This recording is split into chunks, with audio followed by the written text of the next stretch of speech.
আমি পয়েন্ট দেব ম্যাক্সিমাম 4/10। এরা সেভাবে সার্ভিস দিতে ব্যর্থ, সূক্ষ্মভাবে তারা একটা প্রতারণার কৌশল অবলম্বন করতেছে। আমি নিজে এটা খুলবো, যদি গ্যাসকেটে সামান্যতম প্রবলেম হয় তাহলে আমি এর 10 গুণ জরিমানা দিতে প্রস্তুত। আপনারা আছেন কেউ চ্যালেঞ্জ নেবেন? কিউরিয়াস পিপল, ভিন্ন ধর্মী একটা পডকাস্ট নিয়ে আসছি। একটা কাজে বরিশাল আসছিলাম, তারপরে টিটু ভাইরে ফোন দিলাম, উনি আসলো। সো আরেকটা মজার একটা বাইকের সামনেও দাঁড়ায় আছি। সো বাইকটা নিয়েই কথা বলবো, যেহেতু এটা বাইক সম্পর্কিত পেজ। এই বাইকটা রয়্যাল এনফিল্ড, এই ক্লাসিক 350, এই মোটর সাইকেলটাই শুধু উনি কিনছে। বাকি যত আপনি মার্চেন্ডাইজ দেখতেছেন ওনার হাতে, পায়ে, শরীরে, হেলমেটে, বাইকের মধ্যে, সব কিন্তু উনি নিজে নিজে করছে। মানে উনি কি পরিমাণ প্যাশনেট আপনার হচ্ছে রয়্যাল এনফিল্ড লাভার, তো সেটা দেখানোর জন্যই মূলত আজকে আপনাদের সাথে কথা বলা। যাই হোক টিটু ভাই, সো গ্লোবালি এই বাইকটাকে মানে একটা মজার নামে বিশেষণ দেওয়া হয় যে রয়্যাল এনফিল্ড পালা আর হাতিপালা সমান। সো আপনার এই হাতিপালার এক্সপিরিয়েন্স যদি খুব ছোট করে বলেন আমাদেরকে একটু। হ্যাঁ, ধন্যবাদ ওমর ফারুক ভাই। আসলে রয়্যাল এনফিল্ড পালা আর হাতিপালা যে সমান, এটা একদম মানে আক্ষরিক অর্থেই আমি এটা মানে উপলব্ধি করতে পারতেছি। কারণ এটা 350 সিসি ইঞ্জিন, হ্যাঁ হ্যাঁ, তো এর যে খাবারের যে দৈনিক চাহিদা সেটা অনেকের পক্ষে এফোর্ড করা সম্ভব না।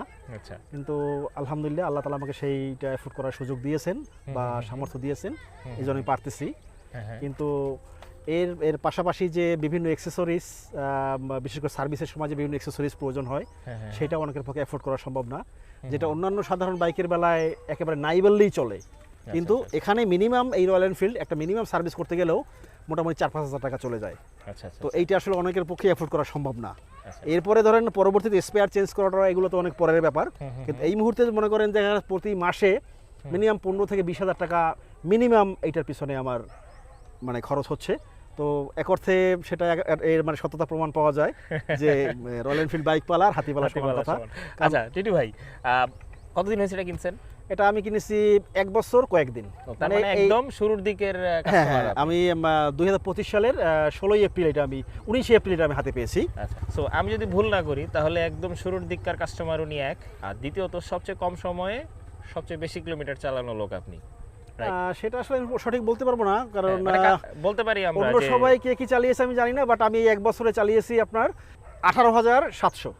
তো 1 বছরের মধ্যে রয়্যাল এনফিল্ডের মতো একটা বাইক, মানে হাতি, সে 18,700 কিলোমিটার চালায় ফেলছে।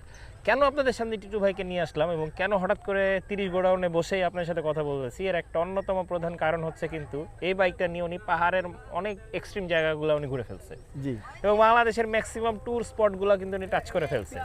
আপনি বলেন সার্ভিস নিয়ে আপনার কেমন আসলে মতামত? সার্ভিস বলতে কি, আমি যে উদ্দেশ্যে এই বাইকটা কিনেছি আমি মনে করি আমার সেই উদ্দেশ্যটা 100 আউট অফ 100 মানে সফল। আচ্ছা, কারণ এটা একটা মানে মিথ প্রচলিত আছে যে এটা পাহাড়ি রাস্তায় এবং দীর্ঘ রাস্তায় বা দীর্ঘ যাত্রায় এইটা একটা পারফেক্ট, এবং সেটা আমি আমার 2টা ট্যুরের ক্ষেত্রে প্রতিফলন হয়েছে। আমি এটা নিয়ে কেওক্রাডাং পাড়ি দিয়েছি আমার স্ত্রী সহ, এবং বাংলাদেশের বিভিন্ন আরও অন্যান্য জায়গা যেমন রুমা, থানচি, তারপর ডিম পাহাড়, আলীকদম, চকরিয়া, মেরিঞ্জা ভ্যালি, সব জায়গা আমি এটা নিয়ে এক্সপ্লোর করছি আমার স্ত্রীকে সাথে নিয়ে। তো এইটা তো আমাকে একদম